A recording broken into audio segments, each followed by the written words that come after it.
Welcome to Action Hour. I'm your host, Lindsey Baker, on the brand new Unchained TV. And I'm going to talk to you a little bit later about that more, but this is a free vegan TV news and events channel that you can download at the App Store, and it will be available on your smart TV or any device. This is amazing news because we are spreading the word, we are branching out, and we are expanding, and it's amazing. And welcome, Staci-lee Sherwood. Now, Staci-lee, you are here today for a very important reason, and we are going to help the sea turtles. Let's start out with this story right now that was on the news back in 2017.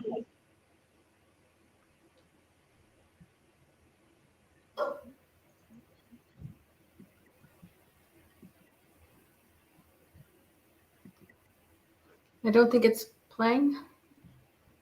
There we go. The animals become disoriented and ultimately head into deadly danger. NBC6 reporter Jamie Gorilla is live in Miami Beach with a story you'll see only on 6. Jamie.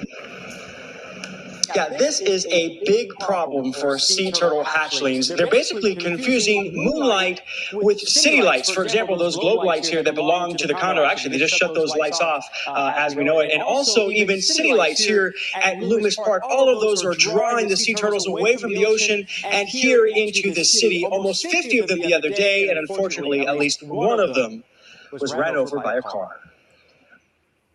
Instead of swimming in the ocean, 2 sea turtles were found dead on Ocean Drive near 4th Street on Saturday. This is the one ran over by a car. Pretty much they're going any direction but towards the ocean. Tio Kawana, project manager for Miami-Dade's Sea Turtle Conservation Program, says they also found 12 dead hatchlings on Collins Avenue that were also run over. And unfortunately, when artificial lighting is there and it's really bright white light, they're going to walk right for it. These pics show how disoriented the loggerheads get. Instead of crawling toward moonlight, they're drawn to pole lights and near buildings and streets. Whenever you have artificial lighting on the opposite side of the dune, they'll start going that direction instead. Tonight, city leaders held a meeting with residents to discuss the dangers and threats to the hundreds of sea turtles losing their way. Well, we had to have a turtle talk because we have seen quite a large number of hatchling disorientations this year. I don't know really what changed. It's sad to know that a lot of these turtles potentially can end up dying literally on our streets and not even having a chance to live in our oceans. To help, businesses and condos can remember 3 rules about lighting. Keep it low, shielded, and long. To use long wavelength light. Sea turtles see light a little differently than we do. And we just happened to notice while standing out here that somebody apparently painted that side of the light to sort of dim the artificial light that really draws those sea turtles over here instead of keeping them over there at the ocean. Sea turtle nesting season, by the way, is over in October. Report live tonight. All right. Well, we got a lot to dig into here, don't we? Yes, yeah, that's exactly the problem that we're facing. And in fact, in Miami, they don't have anyone there to rescue. Actually, Broward County is the only county in the state of Florida that ever had anyone out there at night to rescue them. But that's a nightly occurrence. And unfortunately, there really hasn't been a whole lot of media interest in covering it. It does seem that it's kind of the same story, over and over and over again. Hatchlings come out, they go towards the light. They either end up run over by cars if they make it to the road, or down a storm drain, or killed by predators. Basically, they will just follow the light until they physically can no longer, or until they run out of energy. And that's a huge problem. Yes, and here's a picture of some of the beautiful little baby turtles, sea turtles. And the thing is, what they showed on the news there, it's astonishing that was in 2017. And according to what you've told me and what I've read in the news, not much has changed from now. I saw another similar story in the news. I believe you brought another one from 2010. You've been working tirelessly, I have to tell. We're going to unpack all of this from the beginning. We want you to tell us everything you've learned in your 11 years of documenting, not only in the evening, but also during the daylight. Why don't you tell the audience a little bit about your background, Staci-lee? And you want to be called Staci-lee? I just want to double check. You didn't Sure, get that's fine. beautiful name. So Staci-lee, tell us a little bit about your background, the organizations you worked with previously, and what's happening right now. And I'll try to keep up with some photo images, and then we'll go to a video. Go ahead. Okay, well, thanks, Lindsay. Well, first, I just want to let everyone know that I'm originally from New York, and I'm not a scuba diver. And I always tell people that because they always assume when they meet me on the beach that I'm a diver or a sea turtle biologist or a scientist. And I said, no, actually, I come from New York. I know, bobcats and bears and deer. When I came down to Florida in 2007, I had no idea what a sea turtle was. I don't swim or dive, so I'd never seen them in the wild. I'd heard about them, but I had no idea what was going on. And I went to a sea turtle walk in Boca. And I noticed right away, just standing on the beach, and like I said, I came from New York, so I was aware of light pollution. And the mama, an endangered species, was making a nest and laying her eggs just a few feet from us. And I looked up, and it was like Vegas is the best way I could describe it. I mean, lights everywhere, exactly like that. Indoor lights, outdoor lights, sky glow, every kind of color you can imagine, street lights, even a passing car with their headlights could literally light up the whole beach. And it seemed that the turtles really needed some kind of help. And in 2008, I just looked out and I started working with an amazing group in Highland Beach where we would do what's called a morning survey. And that's done pretty much throughout the state. And we would come out like vampires, like right after sunrise, with buckets and stakes. And we would look at the sea turtle crawls and determine if it was a nest that we would then mark, or if it was what we call a false crawl, where she came up on the beach and decided, no, not tonight. I'm not gonna make a nest tonight. And we would mark the nest, and then we would basically come out every morning and continue to do that until hatching season, when we would continue to record the corals, but we would also excavate any nest that had been hatched. On top of that, I spent 11 years down in Broward County, throughout the county, but mostly Lauderdale by the Sea, rescuing thousands of hatchlings who, like you heard on the news, would crawl towards the light or the bright horizon. Some would fixate on a particular light and crawl towards that until they just ran out of energy, and others would crawl towards like the bright horizon. And sometimes you would see tracks from the nest where they would go directly west or north to a light, and sometimes they would loop around. We would call them like death traps. Yeah, we have a picture of that. And so let's fast forward a little bit to so you have discovered this quite a while ago. You started monitoring it, working with different groups, monitoring it. You guys got in touch with the government organization. Let's name that organization right now, if you would. I'm trying to find my notes. Florida Fish and Wildlife Commission, or FWC, yes, which is a lot like the federal U.S. FWS, which can be kind of confusing. Yes, it was a bit confusing for me. But that's the organization. And by the way, we do want to tell people, before, some people come on for a short time, there is a solution and there's some steps to take. So please continue to listen.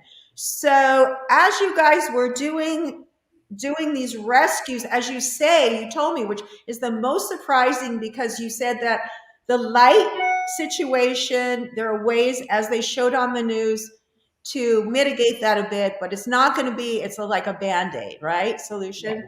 But the real solution is hatcheries. And everybody goes, whoa, money, ka-ching, ka-ching, ka-ching, ka-ching. But you have good news about that. So we want to make sure everybody hears about this and how we need your help to make sure this happens. So tell them about the hatchling situation, and we'll circle back around again, if you don't mind. Did you want me to talk about the solution with the hatcheries and then circle back? Yes, let's talk about that. There is a solution. There is a solution. We'll go back and fill them in on the rest. Okay. Well, Lindsay, the whole thing with sea turtles seems like a very complicated, expensive, almost impossible problem, and it can be, and it's usually been addressed that way. And usually most people involved have tried these Band-Aid fixes, like with the lighting. But Florida has the most amount of loggerheads nesting in the world. And we become very important as far as the green sea turtle and even the leatherback sea turtle. So what happens in Florida isn't just a national issue, it really is a global issue. The state would like to keep it local, but it really is a huge, powerful issue. Years ago, before I started working with sea turtles in Broward County, and I'm not sure anywhere else, they did actually have what they call hatcheries, but some of the hatcheries were actually outdoors. The hatchery is really just a controlled environment where the sea turtle eggs don't have to worry about being poached, which is not a huge problem in Florida. That's more of a global problem. The bigger problem in Florida is once, as the news article mentioned, once they hatch, instead of going towards what used to be the bright horizon with the moon and the stars, which is the ocean, they turn around and they go west or north or south, basically anywhere but the ocean. So a hatchery would prevent all of that, because basically they would be in a bucket and there would be no chance for them to disorientate. But there's another issue as well that has come into light that studies have been done around the world, but it's kind of flying under the radar. And it basically has to do with, of all things, temperature of the sand. And we used to have a saying, hot chicks and cool dudes. So the hotter the sand, the more female hatchlings you would produce. And studies have been done, in fact, one right in Boca, where the sand is so hot, it's producing only females. Now, normally, with almost any other species, you would have more females than males, but the balance would be like 52-48 or 55-45 kind of thing. What we're seeing is a very skewed balance where it's like 70-30, 80-20. In some beaches globally, not just Florida, almost 100% just females. And that would crash a species unto itself. So the hatcheries indoors would take care of both problems. We wouldn't have to deal with any of the lighting, yay, because no one's enforcing it anyway. And we could control the temperature, so we could actually start producing more males and bring back a balance for the species. Can you show the high-tech equipment necessary in order to do this hatchery? This is the high-tech equipment. This I think I got for, I don't know, $5-6 at Lowe's, and it's basically just this bucket. That's it. This is the bucket that we would carry on the beach both at night and in the morning. And if we had to excavate a nest that hatched in the morning, we would put some sand in here with the hatchlings. So this actually is big enough to hold an entire sea turtle nest. And wow.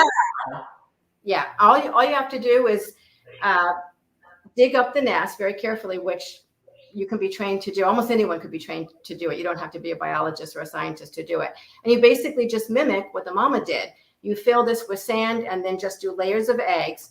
And then you keep this very high-tech bucket with a towel over it in a dark room for about 45 to 50 days until it hatches naturally. That's it. You don't have to feed it, water it, monitor it, nothing. We wouldn't have to worry about hurricanes or anything else.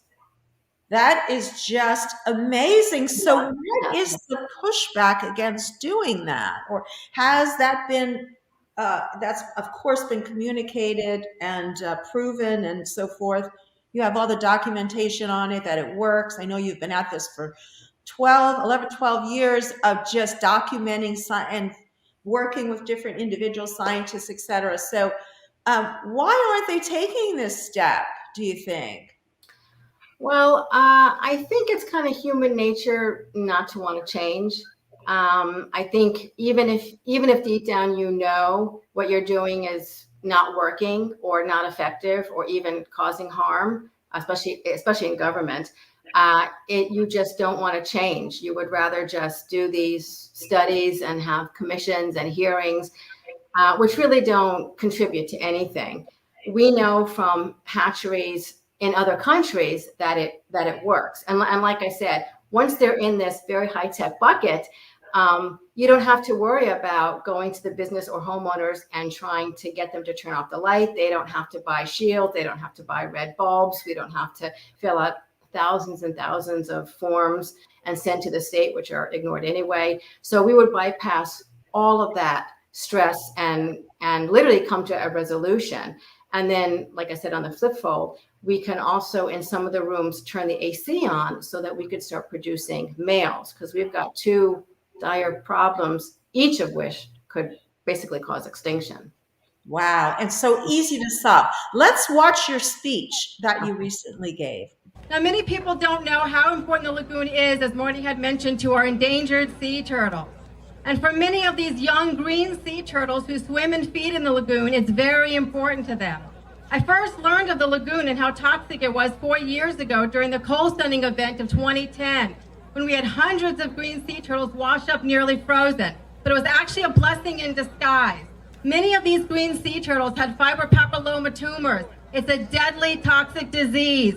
They get it from exposure to chemicals being dumped in the lagoon and all of our waterways.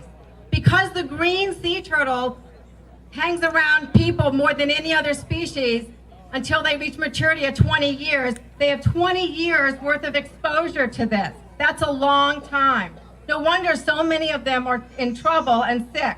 I spent several months working in a rehab center in Boca taking care of them. So I know firsthand how toxic this water is. I've seen the pictures of the people. I've seen all the dead manatees. It's time we do something.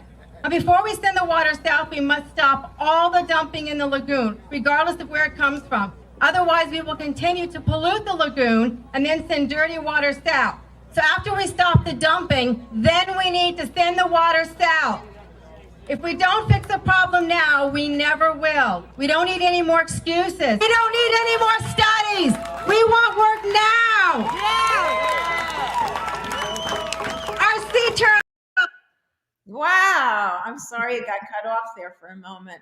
But that was a really rousing speech that you gave there. Very interesting. Why don't you just fill the audience in a little bit more? Remember, we have a lot of animal rights folks on, and we're going to be getting to the comments just in a moment here. But I want you to fill in for others that may not be as well informed. And a lot of us activists, believe it or not, are not that well informed about turtles. So give us a little bit more background into that speech you were just making there, if you would, Staci-lee. Well, thanks, Lindsay. That speech, I was actually honored to ask to give. It was a big clean water rally up in Stewart a few years ago. And about 20 or 30 of us actually spoke on behalf of not just the Indian River Lagoon, which is, I think, almost going to be, it might even be declared at this point, but the water in general. And like I said, not just Florida, because we have a huge amount of endangered species and migratory species, the sea turtles, the manatees, lots of whales, and they end up in this highly contaminated water. Then it does not bode well for them. So I was the one focusing on sea turtles, because apparently a lot of times people will have sea turtles in rehab. They're flown throughout the country. There aren't a whole lot of rehabs in the country. So if a sea turtle is found in a particular state like New York, New Jersey, where there's no rehab, they might be flown to, say, Texas or Georgia. And then a lot of times they end up getting released for whatever reason in Florida, in the Indian River Lagoon. That's why I mentioned that. And I just thought, I guess they're not on, I guess they're not on the computer Googling that is like the worst place to release them. Wow. Unfortunately, nothing has been done. Not only is the dumping continued, but it's even worse. There really is no body of water in Florida that isn't dumped. We even still dump human waste. We're the only state that still does that. So our water is pretty contaminated. Incredible. And I would imagine there are some organizations out there that are working to bring awareness to that as well. Oh, I see your cat in the background. She agrees too. She's there to say, yes, we need to do something about the water too. Yeah, and those baby hatchlings, why aren't they, again, listening to the public? The public is speaking out. You are working with activists, and we want to keep helping you inform people. Should we show one of the videos of the hatchlings swimming, just so people could get a feel for how exhilarating and how wonderful the whole thing is? Let's show that. Yeah.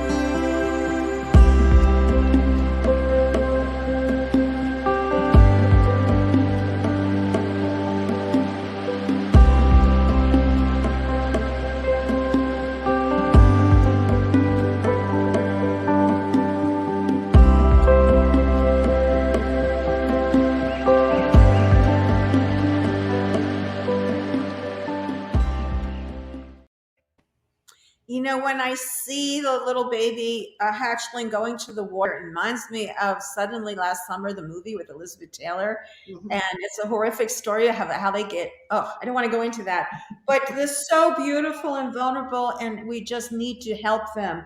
This is just horrific. And it's so easy. So for the people just tuning in, before we get to the comments and questions for you, Staci-lee, I do want to put up a couple of phone numbers here and email addresses. This is who you can contact, folks. Florida Fish and Wildlife Commission. Like we said, it's called the FWC. Robin Trindle, and there's her email address. There is her phone number. Now, what is her role, Staci-lee, in all of this? Robin is the administrator for FWC for all sea turtle programs. Nothing goes on in the state of Florida regarding sea turtles that she doesn't know about or approve. So she would be the one to approve a hatchery, a rescue, a permit, anything. She's the queen boss. I wonder if there's anywhere that we have a little template letter that people could use. Maybe we could possibly share that with folks if we had that, or maybe you can just, for those that want to do it right now, because we do want people to act right now, what should they tell not only this individual, but we also have another individual to contact, Megan here, who also works for the FWC, Megan Kopersky, and that's her email and her phone number. Now, what for the people that want to do it right now, what should they say if they call in? By the way, you can leave a message on voicemail. Right. Well, Megan is the one who actually signs off on the permit. So anytime you get a sea turtle permit, it would be Megan's address. And it's really very simple. You can call or email and just ask Robin and Megan to reinstate permits for the rescue groups in Broward County, which is not a long-term fix, but it's certainly a Band-Aid fix. People, and not a lot of people, had been down in Broward County basically since 2008, but since 2010 when they got the permits, rescuing thousands of hatchlings every year. Of course, the amount of hatchlings they reach is only about 10%. And for whatever reason, let's stop right there and let you explain that. Okay. There's two things that we haven't gone into deeply enough, I think, for the audience to make sure that they understand that there are groups that were able to go out with permits and do this work and save all the hatchlings and release them, which we'll see again in another video. But the permits have been taken away. That's step number one. We didn't mention that, I don't believe, but it's worth re-mentioning. And the second thing is also the other part that you were just talking about. So let's go into both of that a little more deeply, if you would. Okay. In Broward County, there were, maybe about 150 people total who had training to go out at night on permits with the bucket I just showed you. And basically, we would get nesting data from Broward County, and we would determine which nests were close to hatching. And we would, monitor the nests. And if they hatched, like I said, most of the time, the hatchlings would not go to the water. They would go towards the dunes or north or south towards some sort of artificial light. And we would gather up the hatchlings and bring them down towards the water and release them. And since 2010, when we started keeping records, almost 300,000 hatchlings were released, saved and rescued. That would have died from lake pollution. But that's only maybe 10 or 20%. So you can see, even though that sounds like an amazing number and that took a lot of time and manpower, it's not a long-term solution. Right. But we don't want to get rid of the rescuers just yet until we have something in place. Right. And the other part of it was that we want to emphasize that we did not mention is that that's really, unfortunately, we have to do it, but it's not rescuing the majority of them. So go into that a little bit, if you would. Right. According to FWC's own data, we are losing a huge amount of the hatchlings. I think in 2020, they had an estimated, 10 or 12 million hatchlings. But if you look at the disorientation rate, and all you have to do is go out on the beach and actually look at all the lights, and you can pretty much determine most of those turtles are going to follow the lights, anywhere from 50% to like 100%. So you can imagine, of all of those millions of hatchlings born, most of them, as you heard on the news, don't ever make it to the water. And it could be prevented. A huge amount could be prevented.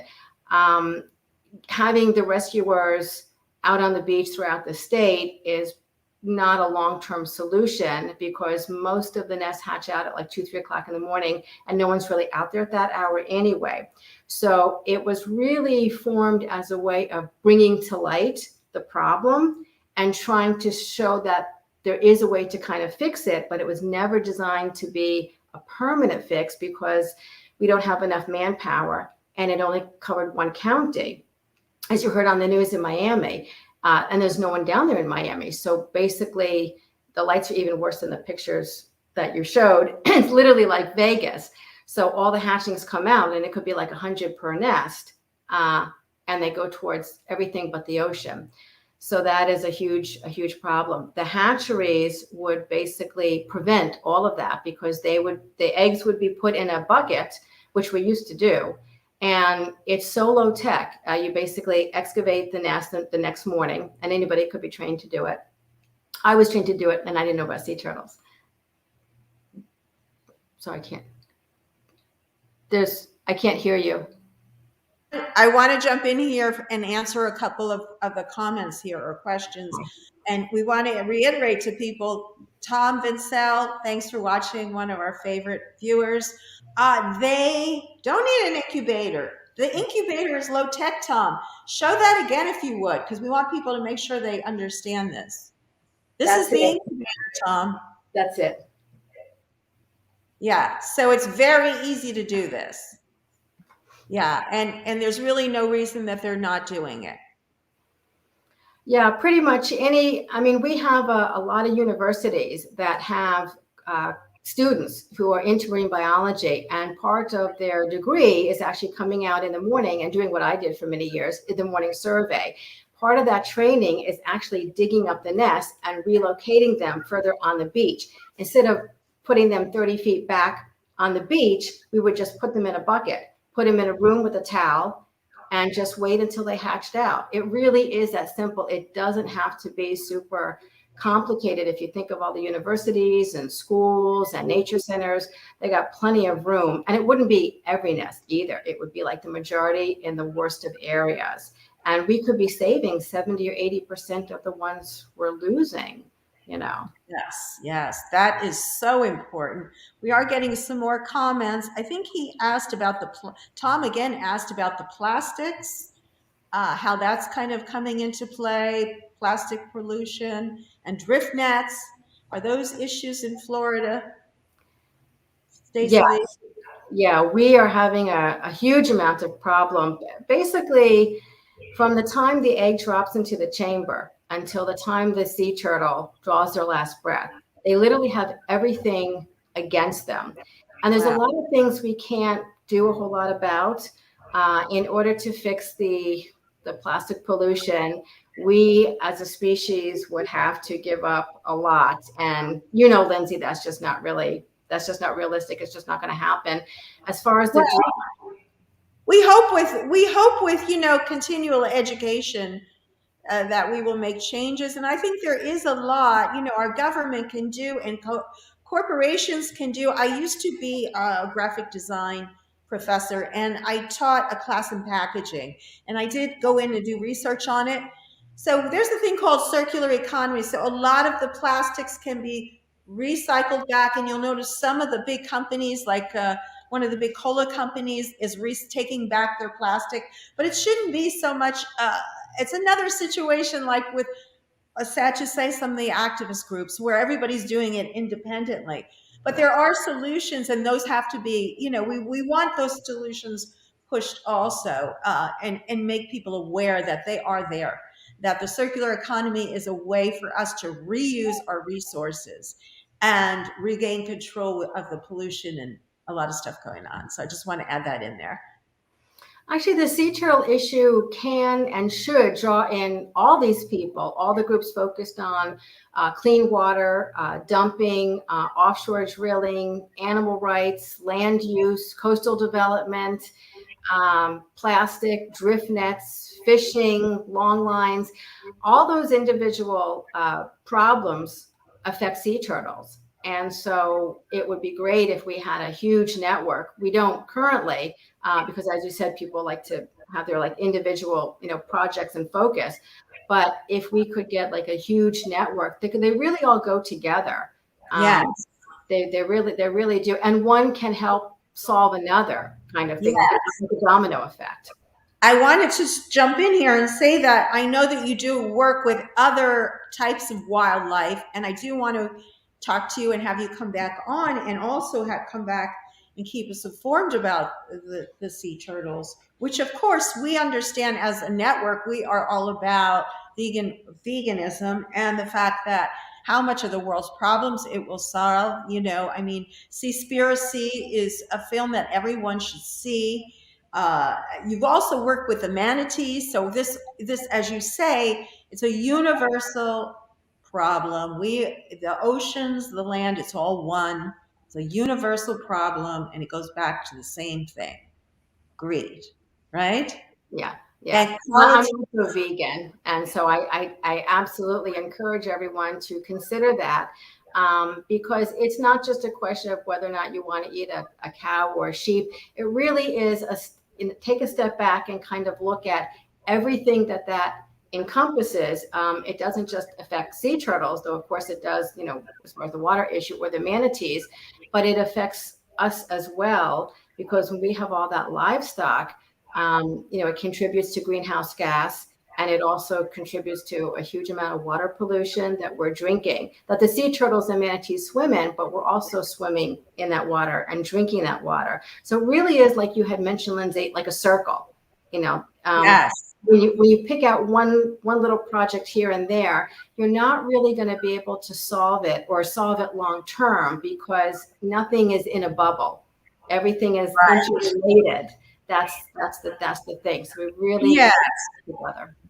Yes, I understand that. That was your point, that you've got to, it's almost like the dike. You have to put the holes out where you can, like stuff the holes in the dike and find the way. And there will be new innovations as well. But the fact that it is so easy to solve this problem, and that these two individuals that you mentioned, and let's put up their names again in the banners, that we can contact them and say, please take the steps to save the sea turtles by reinstating the permits, by utilizing the simple way of gathering them and incubating them in easy bucket, an easy low-cost solution. We understand that is possible and viable and would make a tremendous difference. So just simple words like that would be fine. You can just call and verbatim say something like that, leave a message even today so you remember, and don't, I always do it right away. And I never ask people to do anything I don't do. So I will, right after the show, I'll make the phone call, I do both. I send the email and write, copy and paste into the two, and it's quick, be like 5 minutes. So I do encourage everyone to join us on that. Let's watch another video. And then actually you have a blog we want to show folks, but let's see, did we watch, this one's intriguing.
was just so incredible.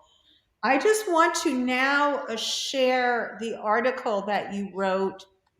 Tell us a little bit about the most recent article you wrote. I'm going to bring it up on the screen here. So go ahead and talk about that if you would. For surf, this one here, surf, Scubaverse, sorry. Yes, Scubaverse. Scubaverse, there we go. That was an article I wrote because, like I said, I had spent many, many years talking to reporters, but the amount of time that they're able to spend on a particular story, even a feature story, is really only a couple of minutes. I mean, if you watch the news, you see how that is. And for a situation with the sea turtles, there's so many different moving pieces. It really can't be covered in just a couple of minutes. And so most of the really key issues, causes and solutions are kind of missed. So I decided to go ahead and just start writing my own articles to really kind of get the message out. And as you can see, the thing about having a blog is you can use pictures and video. And boy, those pictures pretty much tell the whole story. You don't even have to read the article all that much. You just look at the pictures and go, oh my gosh, this is not good. This is definitely not good. So right here, what we're looking at, this is, of course, in the article you wrote, and we're going to go to your blog in a second. But right here, can you explain to people, like you did for me, exactly what this is? I mean, when you first look at it, to me, it looked like crop circles or something kind of intriguing Indian henna design, but it's actually something quite sad and horrific. Yeah, we kind of coined the phrase death tracks. And normally, and this comes from my 9 years of working in Highland Beach with the morning program, we would come out in the morning and we would see a hatched nest, which would be like an indentation. And all of the tracks would go basically straight to the water. They wouldn't even fan out. They would go straight to the water. And because it was a very dark, undisturbed beach, we rarely saw that. So that is circles. And each of those tracks is basically a little tiny hatchling, which is only 3 or 4 inches big. And they come out of the nest and they turn around and they cannot find where to go. They literally don't know which way is home because the ocean is black and everything around it is just brightly lit up. And so they're trying to latch on to a light source and they circle around until they find it. As you can see from the picture, the lights are all lit up. Some it's just one particular building, and others it's like a whole town, all different colors. And basically, whenever we see that, we know that none of those tracks ever go back to the water. So that's why we call them death tracks. Yeah, death tracks. And in many of the beaches, Broward County, Palm Beach County, Martin County, Tampa, Hillsborough County, wherever we have like a dense population of nesting sea turtles, the beaches are covered in the morning with that. And then, of course, it's all cleaned up by the time the tourists come after sunrise. Well, that's what we have death tracks. So people don't get to see that. No. And honestly, most of them really would have no idea what it was. We do, excuse me. We do have some crabs that live on the beach. They're actually also endangered too. We used to have millions of ghost crabs that we don't have anymore. But a lot of people will see those and think they're just crabs looking for food. And they have no idea that those are baby sea turtles that can't find their way home and crawl around until they die. I want to tell people right now that they can contact you, Staci. Yes. You can use this email address. And we're also going to talk a little bit, start the story. I'm going to bring up the screen. Start the story about the young people you met on the beach. And you wrote the blog post about it. That's the blog post I'll be bringing up. Oh, yeah. Let me see if I got the right one here. I think it's here it is. To the unsung heroes of animal rescue. I wrote that, gosh, years ago. I'd only been working with sea turtles a couple of years. And the first couple of years, I kind of floated around in different beaches, and then I settled in Lauderdale by the Sea. So I was out one night alone on the beach, as is always the case, pretty late at night, and 3 college kids, two two females and a male came, and they'd never seen a sea turtle. I was just kind of sitting there with my low-tech bucket in the dark, because you can't have any lights, because obviously lights would be distracting to any nesting females or nest hatching that you're not aware of. So I'm kind of sitting alone in the dark, staring off into space. There's really not a whole lot you can do. And they came up and they asked me, what are you doing? Why are you here? And I told them, and then I basically pointed to all the lights. And then they were like, oh my gosh. And so I told them that there were a few of us that were out at night just in Broward County sitting by nests that we were hoping would hatch when we were there, because odds were not in the favor that the turtles would go on their own to the water. And so if they went on their own, great. And if they didn't, then we would pick them up and put them in the bucket. And when the nest was done hatching, which takes like 20 minutes, we would go down to the wash zone and release the hatchlings. As it turned out, they spent about 3 hours with me, and I gave them kind of a whole lesson in marine biology. I was not there the following night, but they had come back. The nest hatched while they were there.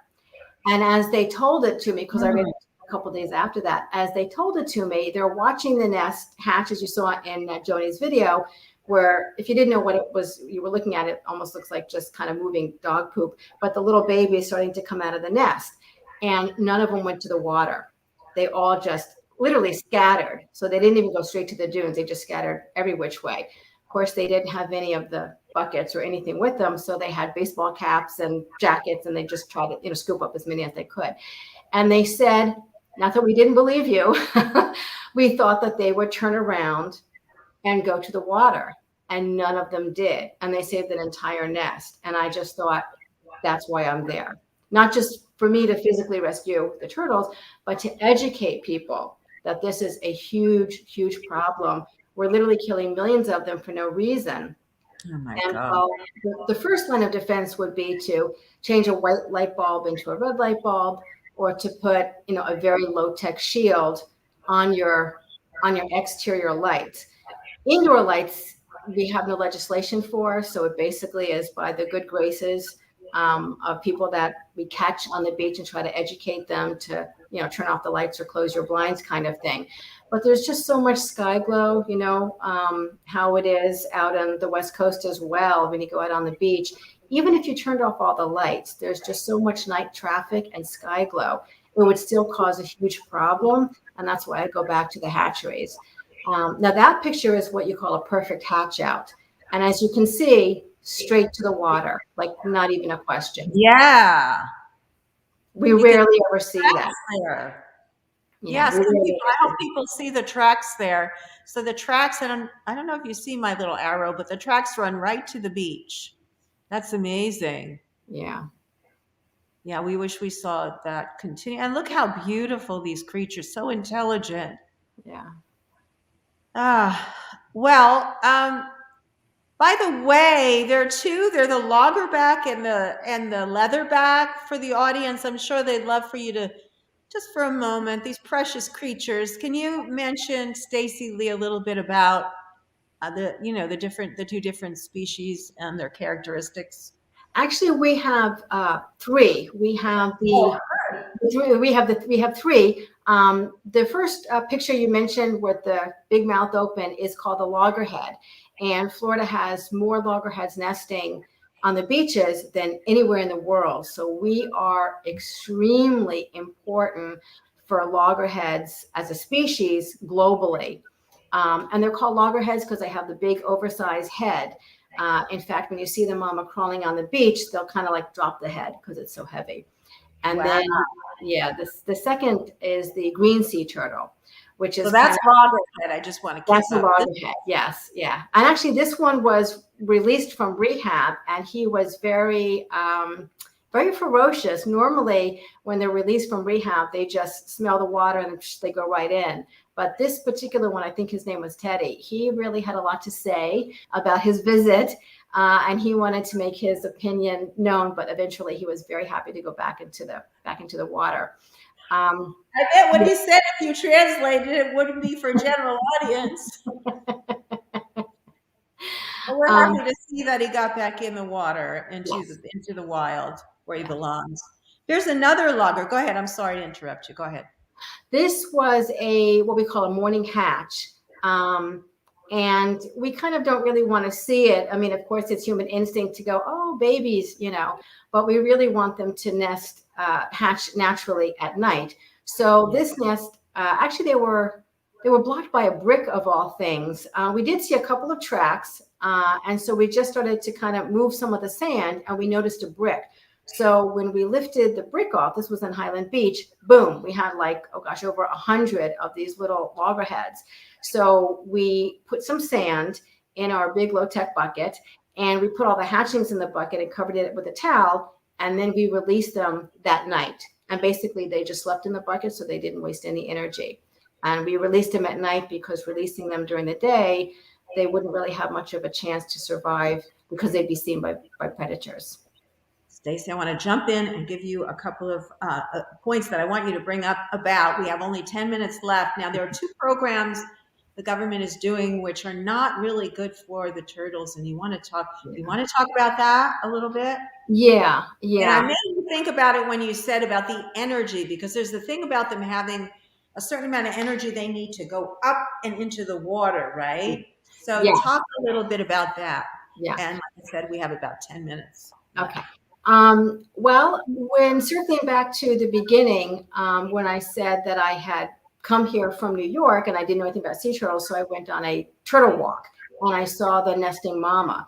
And I was told before I ever worked with sea turtles that once they get into this quote zone, they're like a zombie. And all they do is they dig the nest and they drop the eggs into the chamber, and they can't really be disturbed. And that is kind of the justification, if you will, for having the turtle walks, where you could have anywhere from 25 to 50 people surrounding a nesting mama, like 4 or 5 feet away. I mean, imagine if you were giving birth and you had like 50 people staring at you about 10 feet away. I don't think too many people would be thrilled about that. So not a whole lot of money is made from the tickets. It's mostly like a kind of a prestigious kind of thing, like an ego kind of thing, but it doesn't, in the long run, it really doesn't do anything for conservation, because nobody leaves those turtle walks and goes, oh, I want to be a marine biologist and help save the sea turtles. Basically, they go, wow, that was cool, and I can go do that myself late at night. And so it actually causes problems where we find people sitting on the beach with cameras sometimes hoping to see a nesting mama because they'd gone to one of these turtle walks and thought they could do it themselves. And that's really what FWC should be cracking down on, not the rescuers, but the tourists who do that.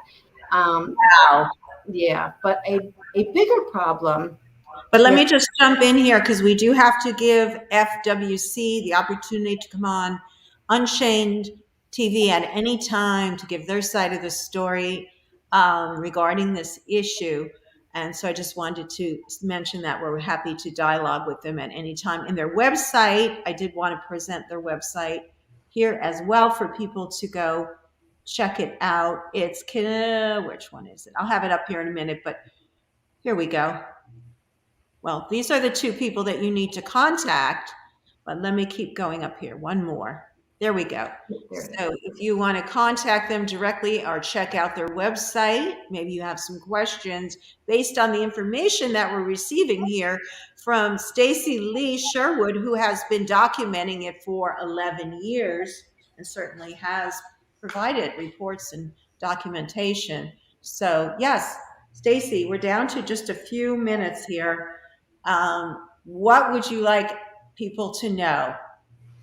The most important thing is anyone who goes to a beach, it only takes a couple of minutes to Google if it's a sea turtle nesting beach. You'd be surprised how many people are not aware of states that have sea turtles nesting, like Georgia, South Carolina, and Texas, Alabama, and even Mississippi.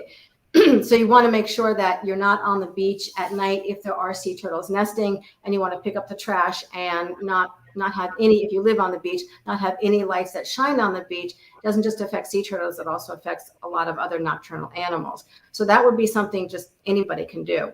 But also contact Robin and Megan and ask that they reinstate the permits for the rescuers in Broward County, which, as I said, is a Band-Aid fix, but it is one that we desperately need because we rescue about 20 to 30,000 baby hatchlings a year. Imagine if we didn't even have that.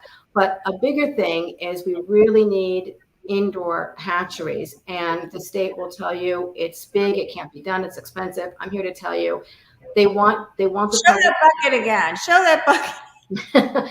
this, I love that. this can hold an entire sea turtle nest, and all you do is you put the eggs in, you put a towel over it, you're good to go. When they hatch out, they stay in here until you bring them down to the water and release them. And it really is, of all the studies done and all the people that I've talked to and other people I've talked to, and I'm going back even since the 1990s, it really circles back to just that. It's also the only solution when it comes to hot sand. We cannot fix the temperature of the sand. There is no shield to put on the sand. We can't cover it with a big umbrella or anything like that.